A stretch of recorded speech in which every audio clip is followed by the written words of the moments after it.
Hi there crafters, Louise with you today. Thanks so much for checking out this scrapbook layout. I am playing along with the Paper Rose quick card collection.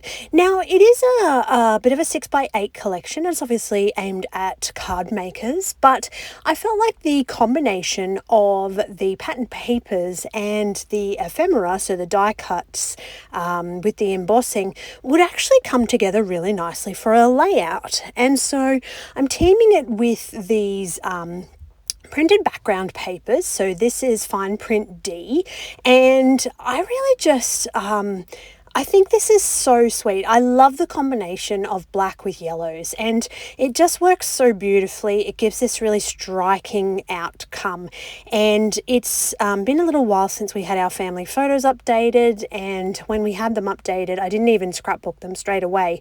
They were still sitting printed in my stash, and so I'm going to pull out these pictures of my boys. They are so grown up. I think they are, they're almost teenagers. They're almost 13 and turning into little men, which kind of scares me. But at the same time, it's really great to see them grow and flourish, and to have these memories, I think, is super important. So I am teaming that with this gorgeous collection. And I really think these quick card kits and even the folios, you would have seen me use the folios. I think that they're really fun to use for layouts instead of just, taking them at first glance where you just use them to put together a folio or a journal page.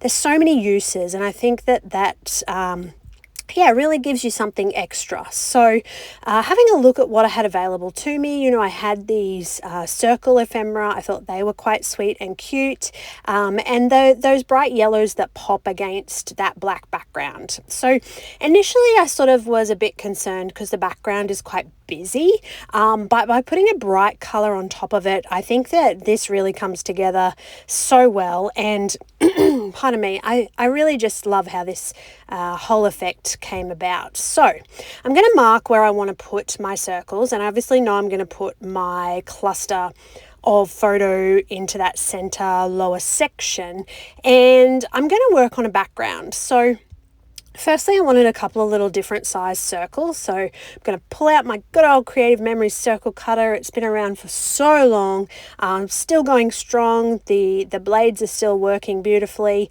And I'm going to cut a couple of different size circles to pop into those larger embossed circles, and I'm just going to use this one patterned paper. I'm going to use both sides because they are double-sided, which I think makes them really valuable to use in terms of the different patterns. So you can see this one, when you flip it over, it has that beautiful green effect and gives really great contrast against that sort of really vibrant yellow.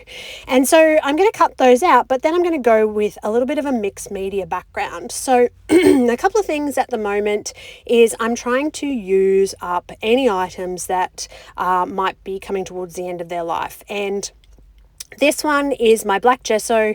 You've seen me do this particular technique before, where you just really messily spread this black gesso, and unfortunately my black gesso is starting to harden in the container. I'm devastated because it's taken that long to get it to the right texture so that I get this really fun kind of background. So when you buy a new one, it's obviously a lot sort of viscose. It's a lot looser in the container, and unfortunately I'm going to have to buy a new one soon. But yeah, spreading it around in this background kind of breaks up that that busyness. And then I felt like I needed a little bit more color. I wanted to bring some more of that kind of sunflower yellow in, and I'm going to do that with the distressed crayon.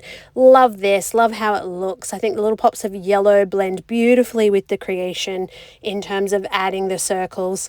I lay it out again for you here, and then off camera I do go ahead and stick all of this down with tacky glue. So tacky glue for me, very important, because I am in the Queensland heat. My albums need to stay, my layouts should stay together in my albums, but also working on top of those mixed media elements means that I just need that extra bit of adhesive.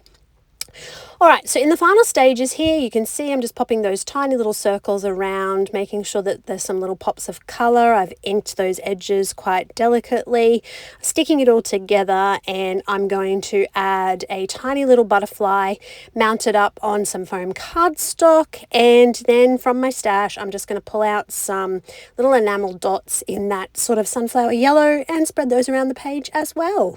So this was a really fun layout. I hope that you enjoyed it. I really enjoyed putting it together. I love the colors and the result. So that's my share for today. Thank you so much for watching, and as always, happy scrapping.